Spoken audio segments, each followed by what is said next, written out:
The human miner who defied the Baron and saved the alien girl. The sky of Proxima 4 was the color of blood. Every evening the horizon burned red like a memory of war. The wind howled across the barren desert, carrying sand sharp enough to scratch metal. Most people stayed indoors when the storms came, but Malcolm Reed was not most people. He walked through the storm alone. A worn helmet covered his gray hair, and dust clung to the deep lines of his face. He looked like a man shaped from rock and regret. 40 years ago, he was a soldier. 15 years ago, he became a miner. Today, he was simply tired. His boots sank into the red soil as he climbed a ridge overlooking the settlement. He expected nothing but emptiness. Instead, he saw horror. Something was hanging from an old communication pole. Malcolm froze. At first, he thought it was a dead miner, maybe someone who lost hope. But as the wind pulled the loose cloth around the figure, he saw smooth blue skin and hair like silver-white starlight. Not human. A cerulean woman. A rare alien species known for empathy. They could feel emotions, feel pain, even if it wasn't their own. Her wrists were tied above her head, her body weak and shaking. Wind whipped sand across her bruised skin. She looked like she could fall apart at any moment. Pinned to the pole beside her was a sign burned into metal. The Baron never forgives. Malcolm's breath hitched. The Baron, Drex Morton. The crime lord who ruled the settlement like a tyrant king. Everyone feared him. Everyone obeyed. Everyone stayed quiet. This was not just punishment. This was a message. Obey or suffer. The woman lifted her head slowly. Her violet eyes met his through the blowing dust. Even half-conscious, they were filled with something Malcolm had not seen in years. Fear. But also hope. Her lips moved. Her voice was small, fragile. Help me. Malcolm's hand tightened around his plasma cutter. His mind screamed, walk away. Don't get involved. Stay alive. He tried to turn. He really did. But Malcolm Reed had seen people die before. Too many. And he remembered every face. He climbed up the pole and cut the ropes. The woman fell forward and he caught her, surprised at how light she was, like holding feathers in pain. I'm Malcolm, he said, voice rough. She blinked slowly. Lena. My name is Lena. Her voice sounded like a soft wind chime, even after torture. Malcolm set her down gently and wrapped his own weathered jacket around her body. You're safe now, he said. It was a lie. He knew it. She knew it. The Baron would come, because the Baron always came. But Malcolm had already made his choice. He lifted her into his arms and carried her through the storm, toward his isolated home on the far edge of the settlement.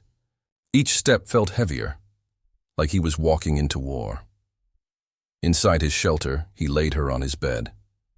His hands were steady as he cleaned her wounds, but inside, something was breaking open. Something he thought he buried years ago. Compassion. Why? Help me, Lena whispered. Malcolm sat back exhausted, covered in dust and guilt and anger. Because I remember what it means to be human, he said quietly. A tear rolled down her cheek, not from pain, but relief. But outside, the wind shifted. A small patrol drone hovered in the storm, its red eye glowing like a warning. It recorded Malcolm, recorded Lena, recorded everything. Then it turned and flew toward the Baron's fortress. The message was sent. The war had already begun, and Malcolm Reed, the quiet man who wanted peace more than anything, had just become the target of the most feared being on Proxima 4. The settlement would soon burn. The Baron never forgives. But for the first time in 15 years, Malcolm was ready to fight, and this was only the beginning. The winds of Proxima carry more than dust now. They carry a warning. When a human decides to stand, no tyrant is safe. Part 2. The Miner's Secret. The settlement was quiet in the morning. Too quiet. Not the normal, sleepy silence of tired workers. This silence felt watched. Malcolm Reed woke before dawn, as he always did. But something was different. His breath felt heavier, the air colder. Lena still slept on his small cot, wrapped in his faded jacket. Her silver-white hair fell softly across her face. Her blue skin looked less pale now. Healing slowly. For a moment, Malcolm just looked at her, He had forgotten what it felt like to care. Then, knock. Knock! Knock! A slow, heavy sound at the door. Malcolm's muscles tensed. No one ever visited him. Ever. He reached for his plasma cutter and stood quietly. "Who is it?" he called. A rough voice replied, familiar and deep, like gravel being crushed. "It's Grix. Open the door, human." Malcolm exhaled, but only a little. Grix was one of the few beings Malcolm trusted. A giant Palladian with stone-like skin and 4 eyes. A big, strong friend, loyal, but cautious. Malcolm opened the door halfway and stepped outside, blocking the inside from view. Grix stared at him with all 4 eyes blinking rapidly. That was a Palladian sign of fear. "You stepped into fire, Malcolm," Grix said. "The Baron's men are searching the settlement. They know someone cut down the cerulean." Malcolm's jaw tightened. "Do they know it was me?" "Not yet." Grix leaned closer. His voice dropped to a whisper. "But they will." Malcolm didn't reply. He didn't need to. The truth hung between them like smoke. Grix grimaced, stone plates along his face shifting. "There is more," he said. "The Baron is angry. Very angry. He brought Taurian enforcers." Malcolm's stomach dropped. Taurians were not ordinary guards. They were monsters built for war, tall, horned, muscle and rage. If they found Lena... If they found him... The thought was enough. Malcolm nodded. "I need to move her," Grix exhaled slowly. "I can help. There is a storage chamber under my home. Hidden, safe, no scanners." "She can hide there." Malcolm hesitated. Grix put a heavy hand on his shoulder. "Human." "I remember Tunnel 9. You saved my life." "Palladians pay their debts." Malcolm nodded once. He trusted him. He stepped back inside. Lena was awake, sitting upright now, eyes alert and glowing softly in the dim light. "You heard," Malcolm said quietly. She nodded. "I can feel the fear outside. The whole settlement, shaking." Her voice trembled, not because she feared death, but because she could feel the emotions of everyone suffering. It was too much. Malcolm knelt beside her. "We're moving," he said. "Grix can hide you." Lena looked at him for a long moment. Her eyes seemed to look through him. "You are going to stay, aren't you?" she whispered. Malcolm didn't answer. His silence was enough. "You don't have to fight them," she said softly. "Yes," he replied. "I do." Lena reached out and gently touched his cheek. Her fingers were warm and soft. Malcolm had forgotten what tenderness felt like. "You are good, Malcolm Reed," she whispered. "That is why you are dangerous." He swallowed hard. "Let's go." They slipped out through the maintenance exit behind Malcolm's home. The wind had calmed, leaving the air dry and still. The settlement looked almost peaceful from a distance, but Malcolm could sense eyes watching. Every shadow felt alive. Every silence felt loud. They kept low, moving behind scrap piles and old machinery. Malcolm guided Lena carefully. When they reached Grix's home, the Palladian opened a concealed floor hatch. The storage space below was dark, warm, and silent. Safe. Lena paused before climbing down. She looked at Malcolm with those deep, twilight-colored eyes. "You could walk away," she whispered. "Right now. Pretend you never found me."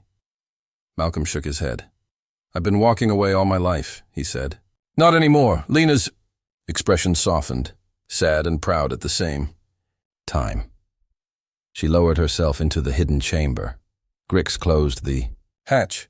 Silence again, but not empty silence, war. Silence. Malcolm stood up straight. Something had awakened inside him, something buried for years. The soldier. The leader. The man who once stood between the innocent and the cruel. He would stand again. Not for glory. Not for revenge. For Lena. For himself. For the right thing. As Malcolm started back toward the settlement's edge, Grix called after him. "Human." "The Baron never forgives." Malcolm didn't turn around. "I'm counting on that," he said. "The desert is quiet now. But storms begin in silence. The Baron is coming. Malcolm is done running. War is inevitable." Part 3. The hunt begins. The settlement woke to screams, not loud ones. Not dramatic ones, small screams. Choked, muffled. The sound of people trying to stay quiet while terrified. Malcolm heard them as soon as he returned to his end of the settlement.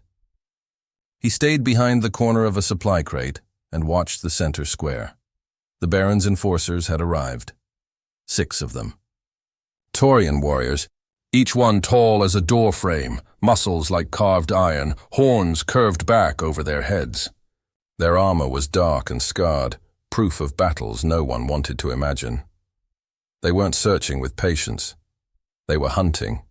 One Taurian, larger than the others, spoke to a miner who was shaking so badly he could barely stand. "Where is the cerulean?" The enforcer growled. I don't know," the miner stammered.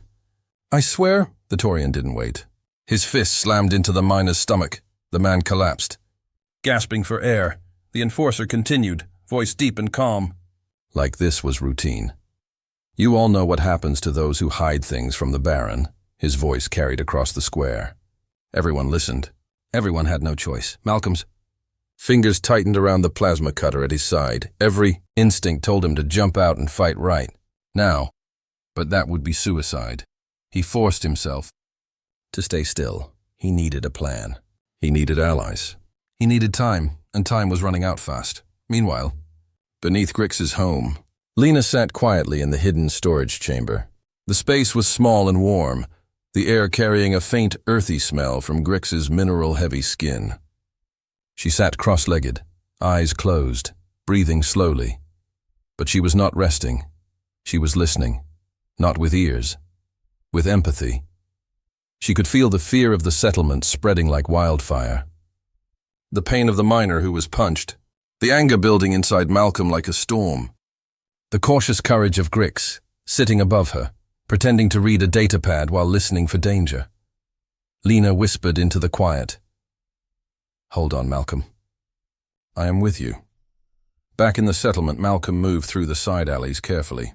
He knew every pipe, every shadow, every blind corner. Years of keeping away from others had made him invisible when he needed to be. He was heading to only one place. The old maintenance shed near the processing plant. Where Nyx would be. Nyx was small for an Arcturan, thin arms, large compound eyes that shimmered like stained glass. Quick hands and quicker thinking. If anyone could make communication silent and coordination invisible, it was Nyx. Malcolm slipped inside and closed the shed door quietly. Nyx was already there, sitting cross-legged on a crate. "Soldering a small device. You came," Nyx chirped, voice sharp but warm. "Good. I was worried the Taurians would grab you first." Malcolm leaned against the metal wall. "What's the situation?" Nyx tapped a small holographic pad. A map of the settlement flickered to life. Blue points for civilians, red for enforcers. "Bad," Nyx said simply. They sealed the outer roads. "No one leaves now. The Baron wants a message. He doesn't like being made a fool." Malcolm took a slow breath. The Baron wasn't just looking for Lena. He was hunting everyone who might have helped her. That meant Grix, Nyx, the quiet engineer, the water filter workers, the cooks, even children who whispered the wrong thing. The settlement wasn't just afraid now. It was about to break. Unless someone led. Malcolm watched the map longer than needed. His jaw clenched. His veins felt hot. The old instincts, the soldier instincts, were waking up. He turned to Nyx. "We need to send a message." "A counter one." Nyx tilted his head. "Meaning?" Malcolm's voice was low, steady, dangerous. "We don't hide anymore." Nyx froze, because those words meant war, not survival. War. For a moment, Nyx said nothing. His antenna twitched. His eyes flickered like shifting crystals. Then he nodded. "I'll spread the word," Nyx said. "Quiet, fast. The ones who are ready to stand will come." Malcolm placed a hand on his shoulder. "And the ones who are scared?" Nyx's voice softened. "We protect them. That's the difference between us and the Baron." Malcolm allowed himself a small, tired smile. "Yes," he said. "That's exactly the difference." Outside, the sky grew darker, not from sunset, but from an incoming sandstorm gathering strength on the horizon. A storm on the ground, a storm in the settlement, a storm inside Malcolm. He stepped back into the dusty wind. For years, Malcolm Reed had done everything to avoid battles. Now, he was walking straight into one, Not because he wanted to be a hero, but because someone needed him to be. The Baron thinks fear rules this place. But fear is burning out. In its place, something new is rising. Not revenge, not hatred, but unity. And unity is explosive. Part 4. Sparks in the dust. The storm hit the settlement like the planet itself was angry. Red sand slammed into buildings. Metal panels clanged. The air turned thick, hard to breathe, like the world was trying to hide something, or someone. Malcolm Reed stepped through the storm with his coat pulled tight, feeling dust bite his skin. He wasn't heading back home. He wasn't heading to safety. He was heading straight toward danger, because danger was already coming for him. Across the square, he saw the Taurians dragging another miner out of his home. A young man this time, barely 20, terrified. The lead Taurian lifted him by the collar, horned head lowered, voice booming. "Where is the cerulean?" "I don't know," the boy shouted, choking. A fist curled. Someone screamed. Malcolm moved before he even thought. He stepped out of the storm. Plasma cutter drawn, not in shooting stance, but pointed down, like a man who wasn't hiding anymore. Sand swirled around him. Blood red. The Taurian froze. The crowd froze. Even the wind seemed to stop for a moment. The boy dropped to the ground, coughing. Malcolm spoke, not loud, but everyone heard him. "The one you're looking for is safe." "Because I saved her," the settlement gasped. People backed away. The Taurians turned as one. The leader stepped forward. Towering over Malcolm, horn tips scraping the low storm clouds. "You," the Taurian said slowly, "have chosen your death." Malcolm didn't blink. "I already lived through the worst part of my life. The rest is just extra time." The Taurian drew his blade. Sharp as memory, but he didn't swing, because a stone arm grabbed the blade midair. Grix. The Palladian stood beside Malcolm now, silent and immovable. His 4 eyes glowed with cold fury. "You will not touch him," Grix growled. Then, another figure stepped forward from the crowd. Nyx, small, thin, 4 arms gripping improvised tools like weapons. Then another. And another. And another. Miners, mechanics, water workers, food vendors. Old, young, human, alien, all stepping forward, not many. Maybe 20, but enough. The settlement wasn't alone anymore.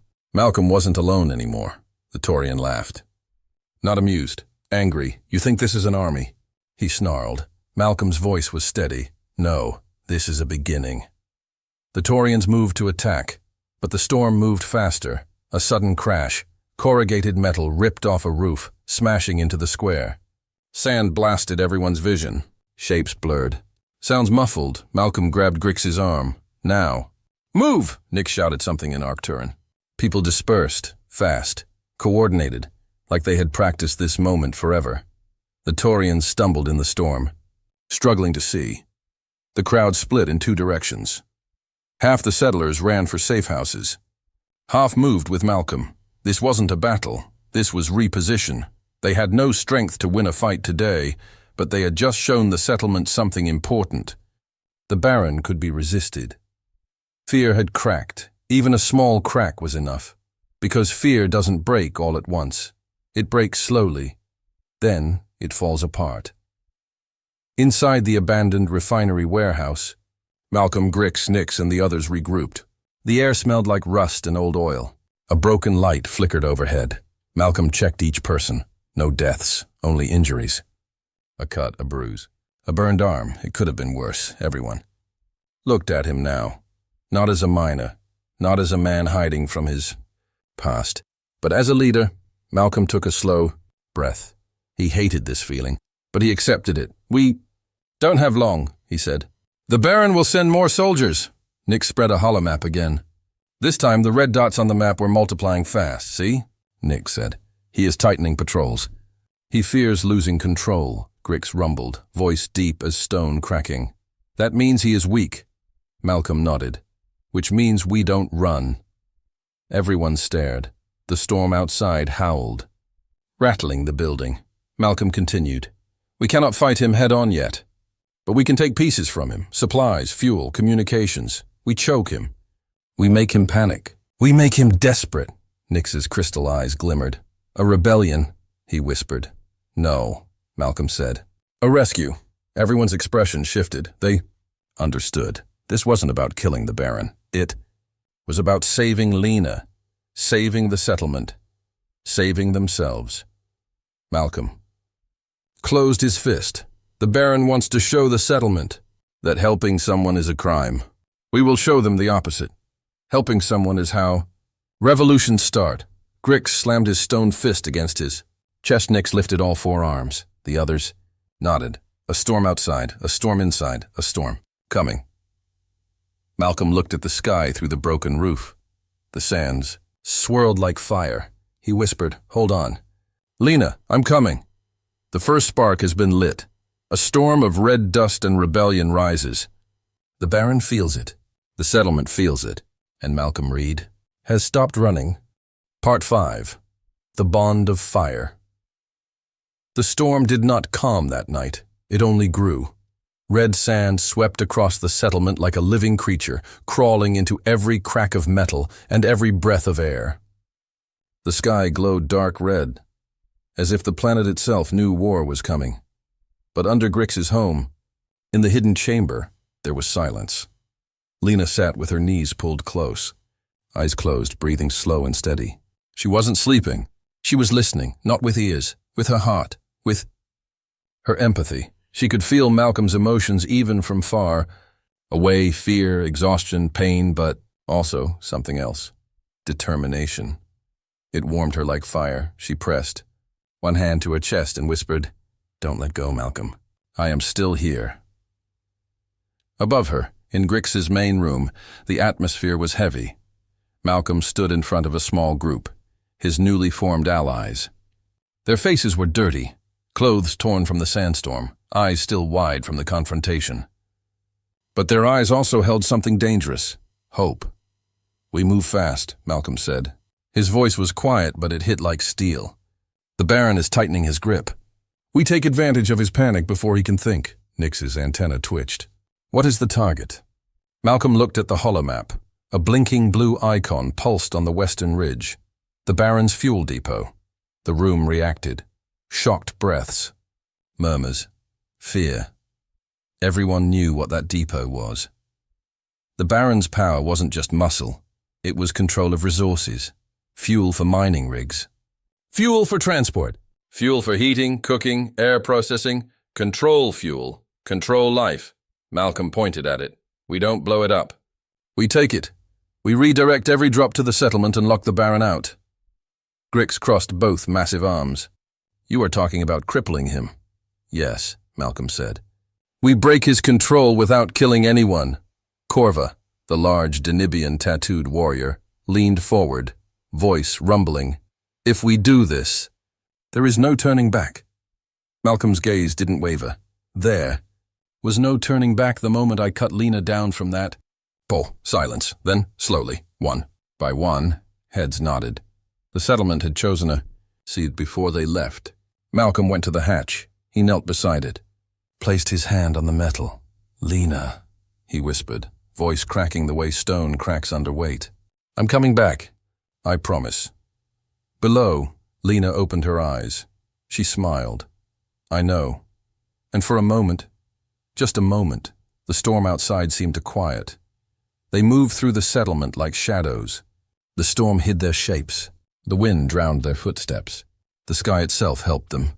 Malcolm led the way. Grix moved silently despite his size. Corva's tattoos glowed faintly in the dim light. Nix carried tools, wires, and small EMP devices. No soldiers saw them. No drones detected them. The storm was their cover. When they reached the ridge, the fuel depot rose from the sand like a metal fortress. Bright lights. "Guard patrols. High fences," Aunt Nix whispered. 3 guards on rotation. Scanners on the east wall. If we fail, alarms will call the Baron himself. Malcolm nodded. "So we won't fail." He slid down the dune toward the structure. The others followed with silent coordination that shocked even themselves. In that moment, they were not miners, not workers, not terrified survivors. They were a team. Malcolm reached the first guard in the storm dark. His hand moved with the memory of a soldier's life. Quick, and silent. The guard hit the ground without a sound. Corva grabbed the second. Grix immobilized the third. No kills. Just silence. Nix got to work on the gate panel. His 4 hands moved like dancing metal spiders. Sparks flew. Circuits hummed. The gate clicked, opened. They were inside. Rows of fuel tanks lined the depot, each marked with the Baron's crest. Each symbol represented fear, not anymore. Nix rerouted the pipelines. Grix connected main valves. Corva secured the doors. Others stood watch. Malcolm looked at the control console. This one switch changed everything. He placed his hand over it. He didn't hesitate. He flipped it. Warning lights flashed, but exactly as planned. Fuel diverted. Pipes redirected. The settlement outside received power, free power, for the first time in years. A shout rose behind them. Stop! Taurian guards, more than before. Weapons raised.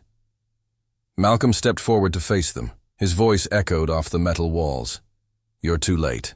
The settlement is free now. The Baron has lost control. The guards paused, because something was happening behind Malcolm. Lights across the settlement were turning on, homes warming. Food processors powering, medical systems restarting.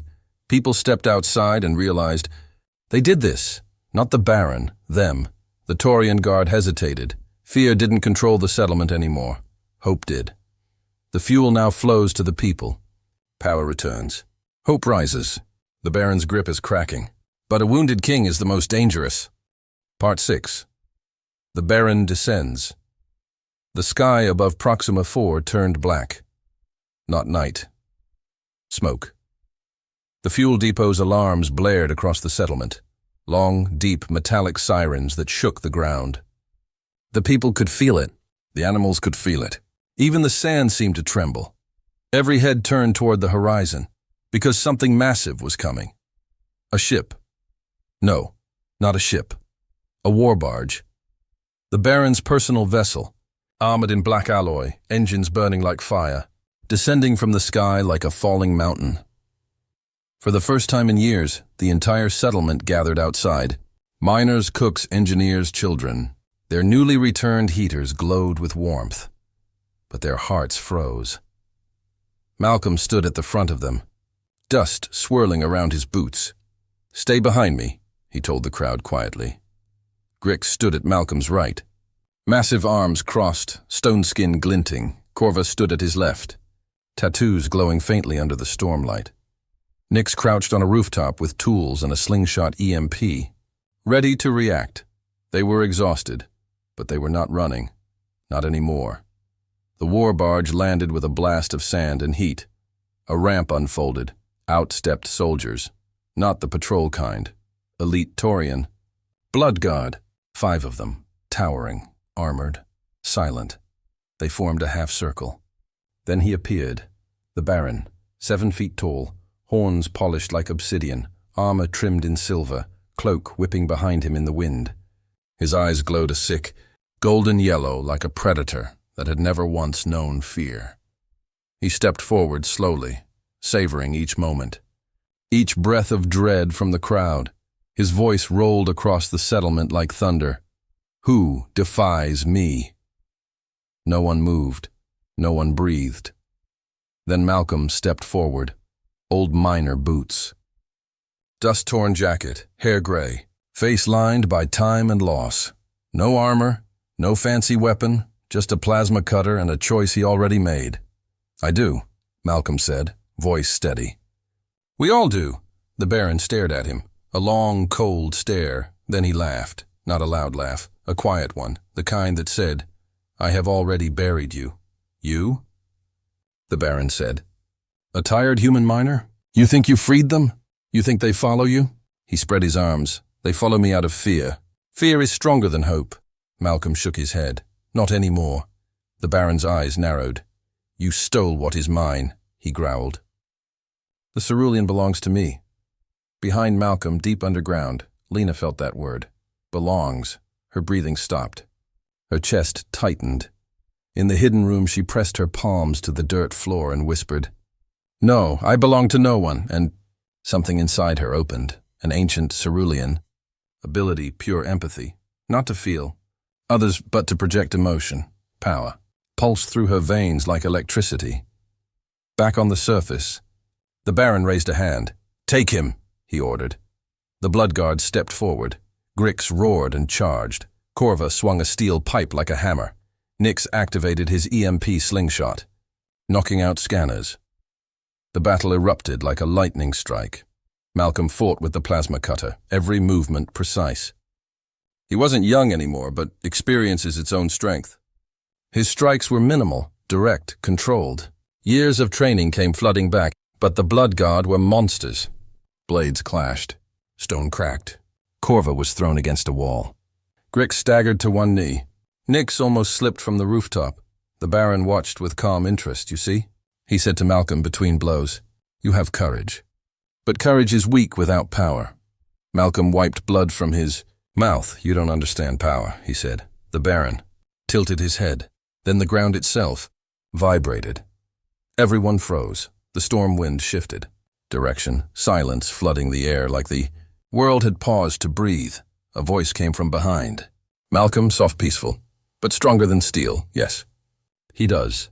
Lena stood at the edge of the crowd, no longer weak, no longer afraid. Her skin glowed like moonlight underwater.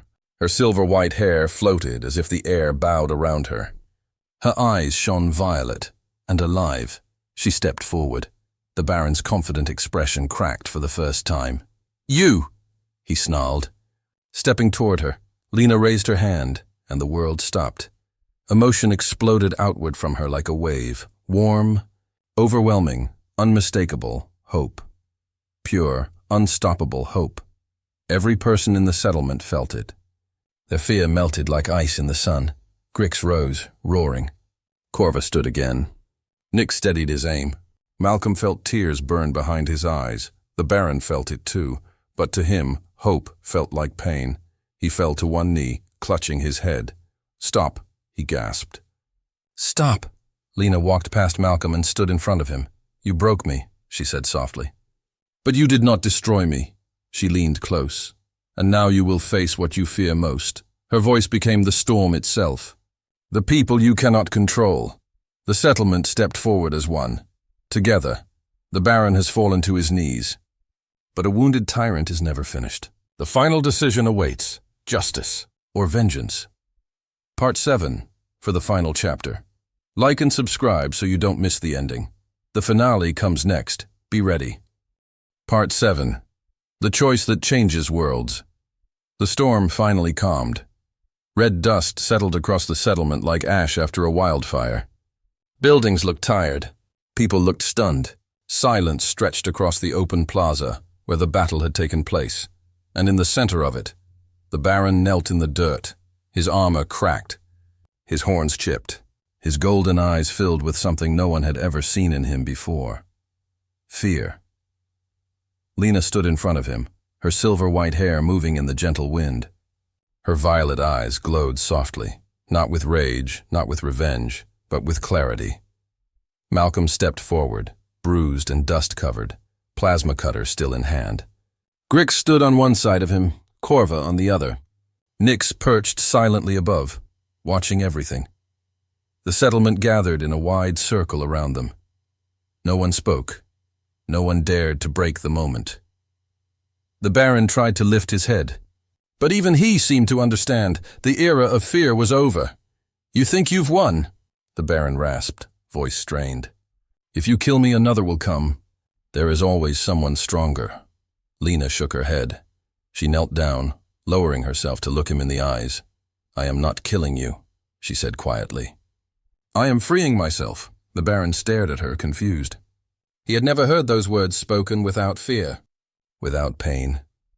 Malcolm stepped closer. His voice was rough, worn from years of regret, but steady. "Listen. This settlement will not replace one tyrant with another. We do not rule by fear. We rebuild. Together." Corva slammed her fist to her chest in agreement. Grix bowed his stone head. Nyx lifted one arm in a silent salute. The crowd murmured, voices rising, hope building like a flame in oxygen, but the Baron bared his teeth, refusing to submit. "You are weak," he hissed. "Mercy is weakness." "No," Malcolm said. "Mercy is strength." Because mercy is a choice. He turned to the settlement, raising his voice, not shouting, just strong enough for all to hear. We choose what we become now. Not him, us, a heavy breath, seemed to pass through every person present.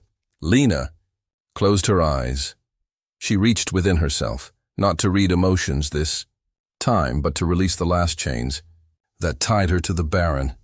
She placed one hand on his forehead. Her voice was calm, gentle. Remove my connection to you, my fear, my pain, my past. You have no power over me anymore. A faint glow passed from her hand. Through him, then faded.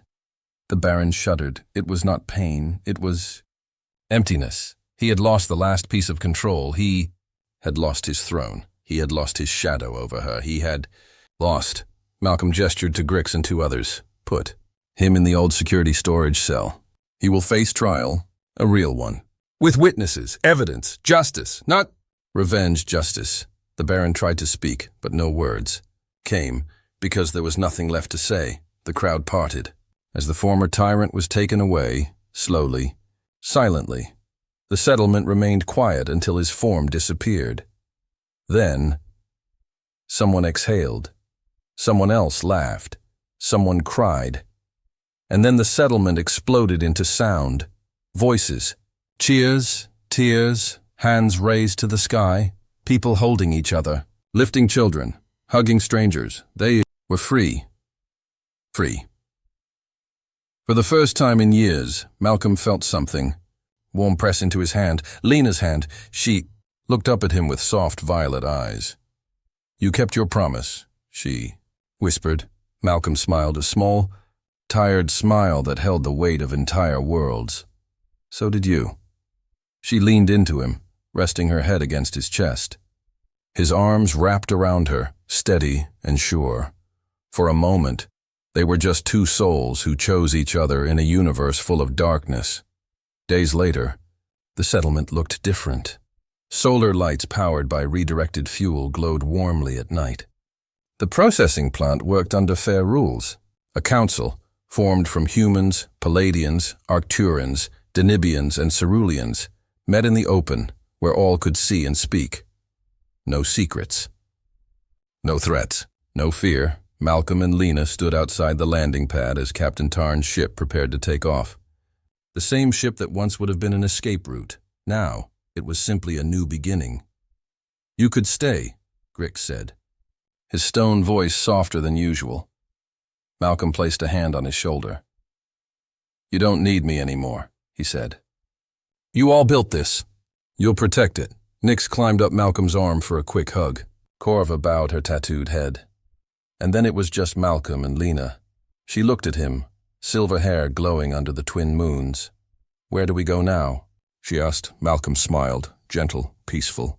Where we choose. Hand in hand. They boarded the ship. The engines rumbled.